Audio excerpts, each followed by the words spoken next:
honor estar aquí al frente de una audiencia tan especial. Agradecer a cada una de las personas que se han dado sitio ante este magno evento y que estoy seguro que este evento marcará el inicio de algo muy grande para Colombia y para Sudamérica, porque yo estoy seguro de algo, es que las tierras sudamericanas son las más propicias para la producción de alimento en el mundo. Eso ya se empieza a ver cada vez con más fuerza hoy en día y no faltarán muchos años en que Sudamérica se convierta en el nuevo proveedor de alimentos al mundo, porque tenemos climas, calidad de tierra muy privilegiadas. Quiero agradecer al anfitrión por la calidad de persona y la calidad de atención que me ha brindado desde antes de llegar a este evento. Ya lo conocí desde el año pasado en un evento que fue organizado por ACOGANAR de ganadería regenerativa, y también quiero agradecer a la doctora Lina por esta gran gestión de este evento y a todos ustedes, porque sin ustedes no hubiese sido posible que hoy día estuviéramos aquí. Voy a compartirles una experiencia como productor, apenas 2 años con el cerdo criollo en Ecuador, y mostrarles un poco el panorama de cómo lo estamos llevando allá. Algo general, el aprendizaje que yo he tenido a lo largo de estos años, también muchas cosas que en un futuro cercano van a tener que cambiar, porque lo que hoy sirve, mañana puede ser que ya no nos sirva. El conocimiento y todas las cosas son muy relativas, nada es absoluto. Así que voy a empezar a conversarles sobre esto.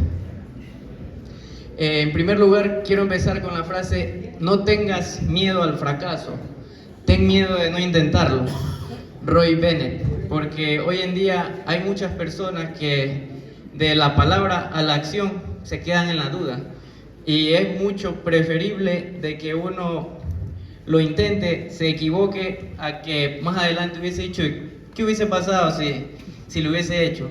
Creo que la duda de no haberlo hecho mata, y por eso invito también a cada uno de los jóvenes que están aquí a que lo intenten, siempre por el buen camino. Inténtenlo, equivóquense, porque entre más lo intenten y más se equivoquen, pues más rápido llegan a lograr algún éxito que tengan propuesto en cada una de las ramas, ya sea de la porcicultura, de cerdos criollos a pastoreo, o en alguna otra de las ramas del sector agropecuario. ¿Por qué hablar del cerdo criollo? El cerdo criollo es un símbolo de identidad y cultura. Identidad y cultura de cada uno de los pueblos, municipios, departamentos, países en donde cada uno de nosotros nos encontramos. Después del fútbol y la música, pienso yo que algo que también mueve a mucha gente es la gastronomía, y lo que hace conocer a un sitio y a resaltar su valor en el mundo es la gastronomía. Esa es otra de las grandes cosas que hacen resaltar el valor de un país, de su gente y el trabajo noble de cada uno. Por otro lado, la sostenibilidad. ¿Por qué sostenibilidad? Porque el cerdo criollo es un ser vivo, una herramienta que nos permite crecer en todo sentido, en el sentido social, nos permite desarrollarnos económicamente si lo manejamos bien en un grupo o entorno familiar, nos permite también producir un producto de alta calidad, valga la redundancia, y es una gran oportunidad porque hoy en día este tipo de productos, como es el cerdo criollo, tiene un valor especial si nosotros lo sabemos hacer llegar al consumidor final y darle el mensaje del origen de ese producto y cómo es que lo hace característico de la zona de donde sale ese cerdo. En el caso de los congos santanderianos, que son de aquí de Santander, sanpedreño, el casco de mula y la diversidad de criollos. La situación actual del cerdo criollo en Ecuador, para que tengan un poquito y hagan sus comparaciones versus lo que hoy en día pasa en Colombia. La presencia nacional del cerdo criollo como tal en Ecuador se encuentra bastante dispersa, principalmente en las 3 regiones, menos en la insular o las Islas Galápagos. Sin embargo, una de las principales problemáticas actuales que hay es que como tal todavía no hay un estudio universitario de parte de organizaciones estatales en donde se haya hecho alguna especie de censo a nivel nacional o una caracterización en las distintas zonas como para darle nombre de una raza como tal. Solo se lo conoce como cerdo criollo de Ecuador.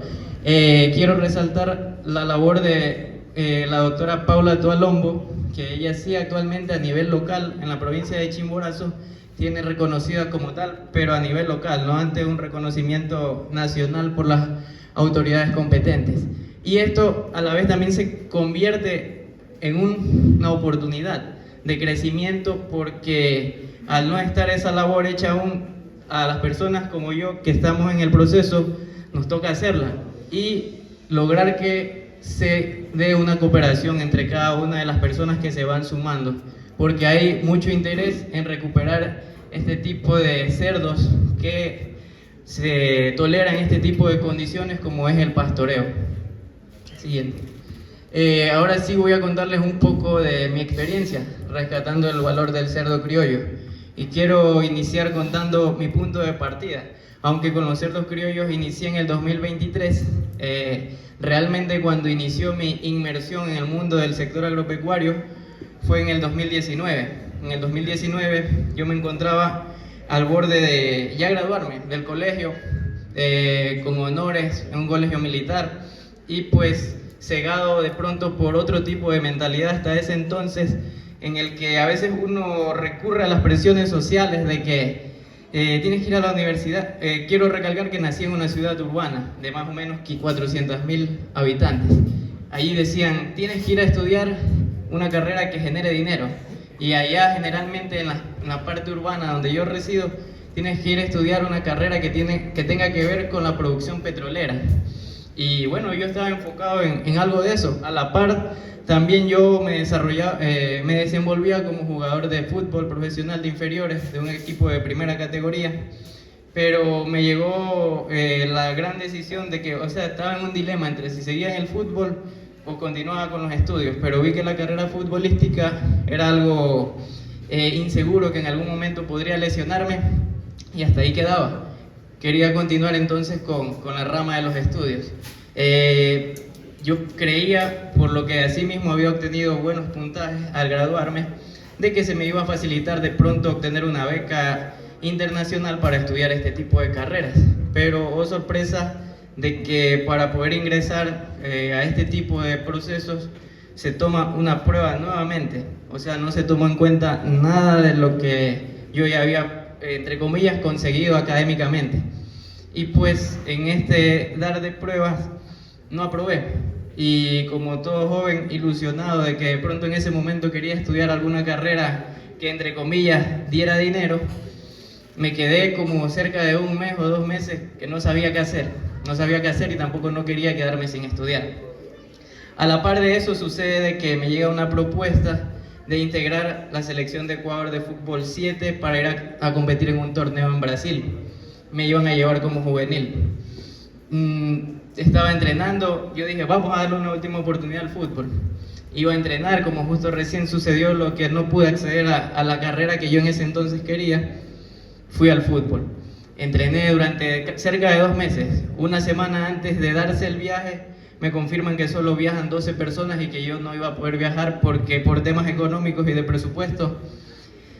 Otra gran traba que se me dio en el camino, pero que luego de eso pues estaba en una gran confusión y tuve que empezar a analizar ya desde otro punto de vista, y llegué a analizar datos. Tuve que mirar qué podía estudiar yo con ese puntaje. Y lo único que también me sorprendió ya después, ingeniería agrícola, ingeniería agropecuaria, ingeniería agronómica, todas las carreras que tienen que ver con el campo, con unos puntajes demasiado bajos. Y yo dije, pero si voy a estudiar esto, tengo que saber por qué lo voy a hacer. Y allí fue cuando empecé a investigar de números, datos, y me di cuenta de que en los países sudamericanos y en Ecuador, lo que más se produce, o sea, después del petróleo, aunque significa algo bastante alto, en algún momento se tiene que acabar. Lo que nosotros consumimos, o sea, después del agua, lo que mayormente consumimos como humanos son los productos primarios como el ganado y cada uno de los... Y yo dije, bueno, voy a estudiar ingeniería agrícola. Y así fue como yo empecé en este mundo a inmiscuirme, siendo de ciudad, sin tener, mi abuelo era la tercera generación de hacendados, de la que generalmente sucede que la primera es la que lo consigue, la segunda lo mantiene, y en el caso de mis abuelos, los hermanos de él, vendieron todo. Yo ya fui la generación que no tocó nada y sin contactos y sin tener a nadie a quien conocido en el mundo, yo dije, doy ese salto de fe hacia lo desconocido y vamos, nos embarcamos, me embarqué en eso y empezó mi búsqueda por el conocimiento constante a la par de la carrera, hasta que en el año 2023, luego de todo este proceso, llego a lo que es los cerdos criollos. Estamos ubicados en Canoa, San Vicente, que pertenece al departamento o provincia, como ya le decimos, de Manabí, junto al médico veterinario Gustavo Vélez, que fue la persona que nos ayudó, junto con mi socio, que ya más adelante les indicaré el nombre de la persona, nos ayudó en la búsqueda en todo nuestro departamento de cerdos criollos, y me inicié en esa búsqueda y crianza. Estamos ubicados a 60 metros sobre el nivel del mar, 27 grados centígrados, la humedad relativa es de 80%, 500 milímetros de precipitación anual, 3 épocas ahí donde nos encontramos, de lluvia, de transición y seca. Esos 500 milímetros de agua solo caen mayormente en los 4 meses del año que son los meses de lluvia. Ya después hay una época de transición en la que muy rara la cantidad de agua que cae, y 4 meses que ya no cae absolutamente nada. Nosotros nos empezamos a desarrollar en lo que es cría, debido a que no hay una población grande como tal en el departamento donde yo me encuentro, y sin embargo hay bastante interés en aquello. Estas son las imágenes extraídas de Google Earth, donde pueden observar más o menos la ubicación del predio. Estamos a 2.5 kilómetros en línea recta de la playa de Canoa. Esos son los espacios utilizados hoy en día, 5.200 metros cuadrados y 1.500 metros cuadrados, que aún tienen la capacidad de aumentar a más el hato, que ya más adelante les comentaré. Y el espacio usado de hoy en día es producto de una sociedad con el ingeniero Polo Viteri de Ecuador, que él también ha sido una persona importante en mi proceso de formación, sobre todo en el área de la regeneración y la conservación de los suelos, utilizando animales, especies mayores, especies menores. Siguiente. Aquí, esto fue en el año 2023, junto a mi socio, el ingeniero Polo Viteri, el médico Gustavo Vélez, que fue la persona encargada de ayudarnos a conseguir los primeros animales para llevarlos a la propiedad. El hato inicial fue de 30 cerdos criollos, 20 lechonas, 2 lechones y 8 lechones capados. No compramos cerdas grandes porque fue un poco complicado conseguirlas como tal, porque los mayores productores que hay en Ecuador, al menos en mi departamento, no superan los 4 o 5 cerdos criollos, y los tienen así mismo, como creo que pasa aquí con muchos, como algo de autoconsumo y para producción interna familiar. Siguiente, por favor.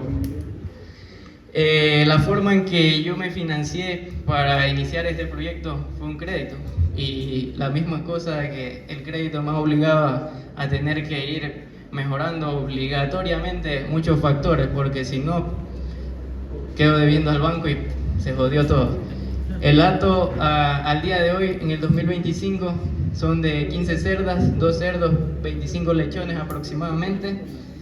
El sistema que manejamos allá es un sistema de pastoreo rotativo, que lo controlamos con las cintas eléctricas, y el cual utiliza una alimentación complementaria producto de cosechas agrícolas de la zona donde nos encontramos, como puede ser el afrecho de yuca, el bore, la cáscara de plátano. Eso fue con lo que iniciamos en el 2023 y en el 2024. Más adelante les voy a indicar lo que hoy en día se les está suministrando. El manejo del sistema electrificado pues se dio, y lo decidimos porque es una inversión de bajo costo, y al ser un crédito por el cual yo me financié, tenía que tener un sistema inicial flexible y que no fuera una alta inversión, y que esta es otra de las ventajas de este tipo de sistemas, de que con menos dinero se puede iniciar uno de estos proyectos. El manejo que se les da a modo general es un manejo de pastoreo racional Boazán, siguiendo un poco de las leyes universales del pastoreo. Estas imágenes son colaboración del doctor Sebastián Mendoza, un amigo que hace un mes decidió también iniciar, tiene 23 años, iniciar en un proyecto de cerdo criollo en mi departamento. Y la comparto porque me alegra que una persona también de una edad similar a la mía se haya motivado a querer iniciar y se haya decidido y haya tomado acción. El día 1, antes de entrar a las cerdas, él tenía miedo de que no consumieran el pasto estrella que hay allí, y en el día 3 quedó totalmente pelado. En el día 4 ya nuevamente él sí está manejando con riego sus parcelas y nuevamente empieza a rebrotar lo que hay allí. La alimentación complementaria que hoy en día yo estoy brindando está en promedio de 1 kilo diario por cerdo adulto al día. Este valor puede parecer bastante pequeño, pero eso se debe al tamaño de las cerdas que yo estoy manejando mayoritariamente, que son de un frame pequeño y mediano, no superan los 100 kilos.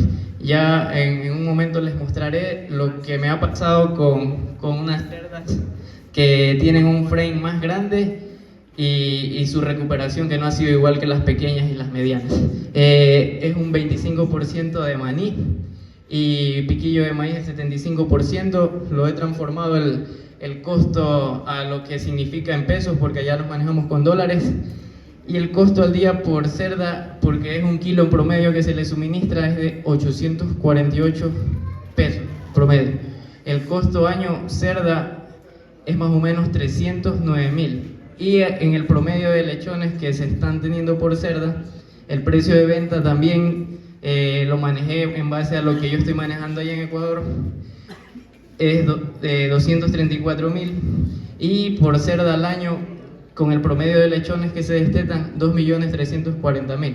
Incluí nomás el costo de alimentación porque, bueno, me faltó lo de mano de obra, pero para mí lo de alimentación es uno de los mayores costos que hay en este tipo de actividad. Considero importante que debería llegar más adelante a producir más del 50% para disminuir mucho más ese costo de alimentación día por cerda. Con respecto a cómo estamos hoy en día, las cerdas que se tienen, se está observando el número de tetas que sea mayor a 10 y la disposición de las mismas, el grupo de paridas y próximas a parir se las está manejando en una área aparte, sin el macho. Inicialmente, como no teníamos el conocimiento de aquello, tuvimos el error de mantener el macho allí, y sucedió de que el macho nos atacaba a los lechones recién nacidos. Ya más adelante entendí que es por un principio natural de que el macho quería que la cerda nuevamente entre en celo, y por eso atacaba a los lechones. Por eso ya después se empezaron a manejar antes de que las cerdas para y mientras estén paridas hasta el destete, sin macho. Con respecto a las cerdas, la forma de los partos que estamos manejando hoy en día, se los dejamos a consideración de la cerda. ¿Qué quiere decir esto? Que las cerdas en el área que ya después se las ubica, donde vayan a parir, tienen acceso tanto si ellas quieren parir afuera, al aire libre, o si quieren parir dentro de un sitio que está con otro tipo de implementos. Se lo dejamos a consideración de la cerda. Hay cerdas que, a pesar de tener el lugar como un cuarto de parición, ellas no deciden entrar y paren al aire libre, y hay algunas que sí quieren y se meten y paren allí. De momento no se está descolando, descolmillado en casos puntuales.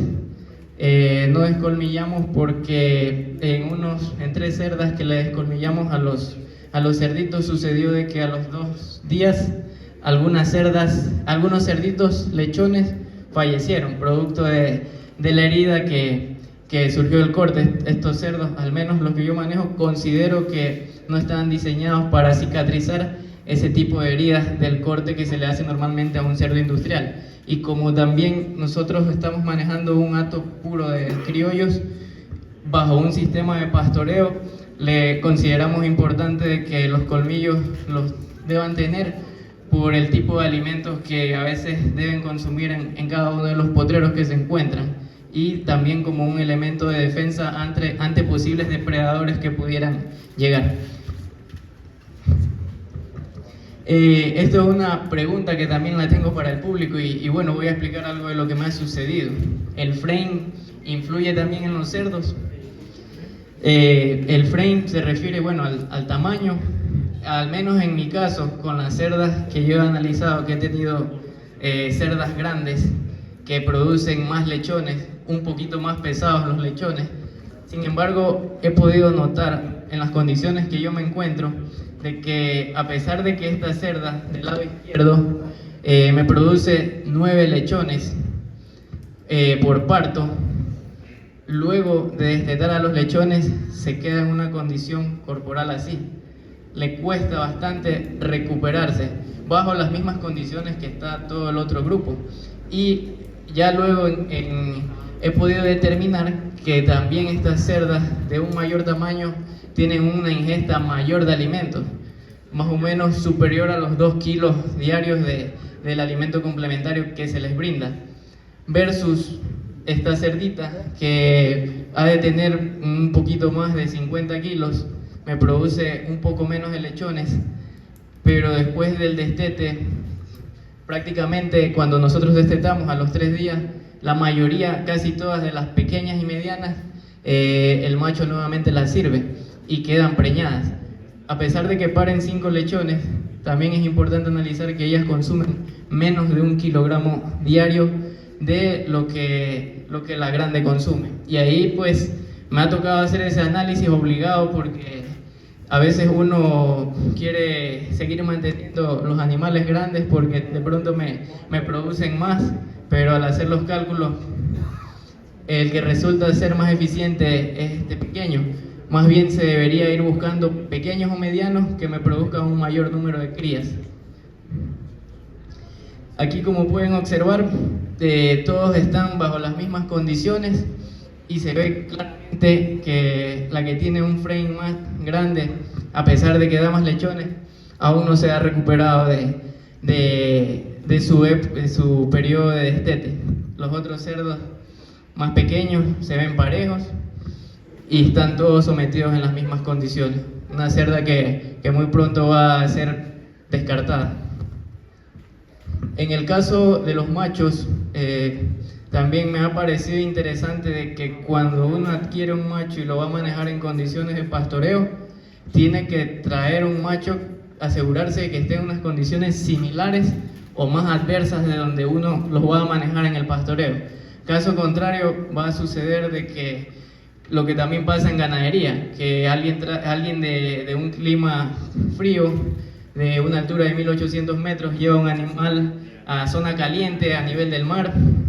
Similar, me ha pasado con un par de cerdos que traje de un sistema, que los conseguí de un sistema que estaban estabulados, los puse en pastoreo, tenían buen tamaño y se perdieron esos cerdos allí, bajo las condiciones que están todo el otro grupo que ya ha sido manejado. Es importante la selección y la diversidad de sangres, al menos inicialmente, porque más adelante sí me gustaría aprender más el tema de lo que ha manejado el doctor Velázquez, de cerrar el hato y manejar una consanguinidad entre todo el grupo. Un manejo adecuado con hembras para también asegurar la máxima cantidad en cada monta del cerdo por cerda, porque si yo también he notado que si un cerdo a pastoreo monta hoy a una cerda y mañana me monta otra cerda, he visto que la cerda que montó el segundo día, el número de lechones disminuye. Eso también hay que planificarlo bastante bien, porque el cerdo, al parecer, la cantidad seminal baja al segundo día si vuelve a montar. Al menos yo creo que de 3 a 5 días se lo debería dejar entre montas. Otra de las cosas importantes que he podido observar, que el confort animal es otra cosa supremamente fundamental a la hora de que se exprese esa genética del criollo. El agua y la sombra son fundamentales. Más allá del agua para beber, el agua, que tengan acceso a charcos en donde ellos se puedan, sobre todo en clima caliente, porque los cerdos no sudan y de esta forma se autorregulan la temperatura. Otra cosa que también les quiero decir es que rusticidad no significa inmortalidad y tenerse que descuidar. Hoy en día muchos, al ver que es cerdo criollo, creemos que por el simple hecho de tener esa rusticidad debemos someterlos a condiciones casi que queremos que a veces la piedra la conviertan en peso, y eso también más o menos uno debe manejar. O sea, tienen su rusticidad y todo, pero hay que obedecer las leyes de la naturaleza y los sistemas que más o menos estos cerdos se venían desarrollando. Asimilarnos un poco, nunca vamos a alcanzar la perfección de la naturaleza, pero al menos seguir esas leyes. Estas son unas pruebas que hice con el doctor Gustavo Vélez, que fue la persona que inicialmente me ayudó a conseguir el hato de los cerdos. Estos cerdos estuvieron 13 meses en pastoreo, luego pasaron al predio de él, estuvieron cerca de 3 a 4 meses para finalizarse en un sistema semi-estabulado. El peso a la faena fue de 300 a 400 libras y la alimentación que él utilizó fue principalmente DDGS de maíz y maní en grano. Como se puede observar allí también, la cantidad de manteca que producen ellos es impresionante. El marmoreo que se ve en esa carne también, inclusive yo me quedé muy asombrado. Y con respecto al procesamiento de criollo en Ecuador, una persona que lleva haciendo un trabajo bastante importante es el doctor Javier Ayala, que lleva haciendo ya maduraciones de carne, lleva haciendo cortes especiales y también, según lo que tengo entendido, jamón a base del criollo que hay en Ecuador. Varios puntos que me parecen muy importantes en lo que he transcurrido en estos cortos 2 años es que una de las cosas fundamentales en este tipo de negocio, si uno lo quiere manejar como negocio y no como hobby, es las ventas y el marketing, porque sin flujo de efectivo nada avanza. Las herramientas digitales cumplen un valor supremamente importante hoy en día, y eso es la herramienta que debemos explotar, porque para suerte estamos en la era de la información. Nunca antes había habido esa facilidad para llegar a tanta gente en el mundo, para mostrar lo que cada uno de ustedes hace en sus territorios. La buena infraestructura también es muy importante. Eso no quiere decir que sean lujos, porque muchas personas confunden lujos con buena infraestructura. La honestidad como productores al venderle a otra persona que se quiere sumar, explicarle de las condiciones del animal y no mentir en ese tipo de cuestiones. La red de contactos es bastante importante. Es así que resalto la labor de la red colombiana de cerdo criollo, que por eso hoy en día todos estamos aquí. El talento humano es supremamente importante, porque si no tenemos a la gente adecuada en el proyecto que estamos haciendo, tampoco va a funcionar. Y tener un enfoque social humanitario, porque el que solo piensa en hacer dinero, pues para mí eso no debe ser así. Uno siempre debe primero pensar en servir y pues después obtiene las respectivas recompensas. Madurez espiritual se debe tener también, y volver estas actividades atractivas para la juventud. Eso se puede lograr a través de redes. Con un buen manejo se logra atraer a la juventud. Me parece importante la experiencia y la juventud trabajando juntos. La juventud aporta mucha fuerza y la experiencia, las personas más adultas, pues un maravilloso equipo. Y no puede faltar el corazón y la pasión que le metemos a cada una de estas actividades. Y también que no falte la cohesión familiar. Eso es muy importante, y siempre ser agradecidos con las personas que en el camino y en el proceso nos están ayudando. Aunque habrá, como todo, nos encontraremos también con cosas no tan buenas, pero es parte del proceso. Uno de los principales desafíos que considero como tal hoy en día es que muchas personas carecen de educación financiera, y eso es supremamente importante para cuando alguien quiere manejar una actividad como negocio. Otra cosa que también considero como un desafío es que debemos aprender a ser más humanos, y también la cooperación y asociatividad. Eso es una cosa también muy importante y un desafío, porque y me alegra que hoy en día todos aquí estemos en esta actividad, porque es parte de ese inicio hacia una asociatividad y una cooperación que fortalecerá el valor del cerdo criollo colombiano. Otra parte importante es la planificación, un desafío porque muchas personas no planifican y por eso en el camino tienen muchos tropiezos. Y la trazabilidad, porque sin trazabilidad no podemos corregir en qué nos estamos equivocando. Y algo que le digo pues a los jóvenes o personas similares a yo que estén pensando en este tipo de cosas es que empiecen ya, que empiecen ya. Y para mí otra cosa importante es que, otro consejo, que valoren y respeten a sus padres, porque nosotros no sabemos hasta cuándo están con nosotros. Y algo que también ha sido muy satisfactorio para mí es que yo, siendo de ciudad y mis padres también habiendo nacido en ciudad, hoy en día los fines de semana me colaboran en ciertas actividades y he logrado eso de mantener una cohesión familiar. Y pues esto apenas empieza. Muchas gracias.